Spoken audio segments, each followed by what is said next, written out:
My question is that what is the difference of la ta'kulu riba, don't eat riba, and when you are obliged to pay interest due to necessity? For example, you buy a car. Before you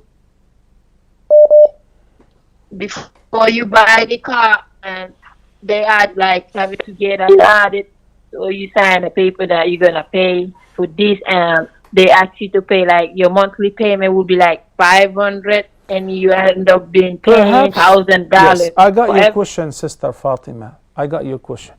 The ayah which you refer to, لا تأكلوا الربا أضعافا مضاعفة, and the other ayah of Surah Al-Baqarah,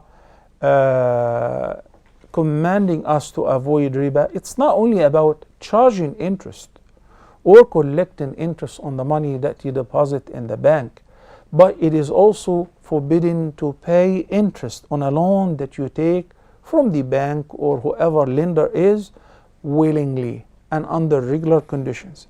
In the sound hadith, the Prophet sallallahu alaihi wasallam said, لعن الله الربا آكله ومؤكله وكاتبه وشاهديه. How many items were cursed in the hadith? 5. Number 1, the entire transaction of usury and interest.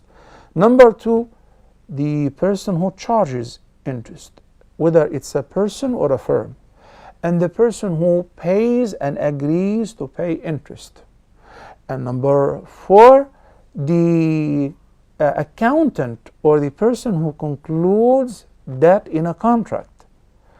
And number 5, the witnesses. آكله الربا آكله ومؤكله وكاتبه وشاهديه. They're all accursed by the Almighty Allah for dealing with interest. Okay? Then in Surah Al-Baqarah, the Almighty Allah says, يا أيها الذين آمنوا اتقوا الله وذروا ما بقي من الربا إن كنتم مؤمنين. So when you look into one ayah of Al-Imran, the ayah لا تأكلوا الربا أضعافا مضاعفة, this is one segment. Do not charge interest. But there are other references in which the Almighty Allah and in which the Prophet ﷺ mentioned in the sound ahadith, charging interest or paying interest willingly is alike.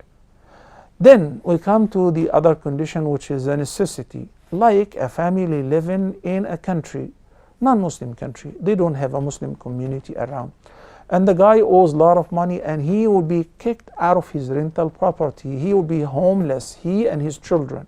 Or he lives somewhere and he doesn't have any Muslim people to give him a goodly loan without interest. And he has to do an operation for himself, for any of his family members.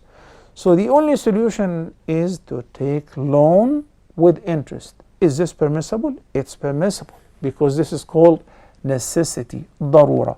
But under regular circumstances, I want to exchange my car, I want to get the year model, and there is an interest rate which is only 4%, 5%. All of that is absolutely forbidden if you have to pay interest, whether pay or charge.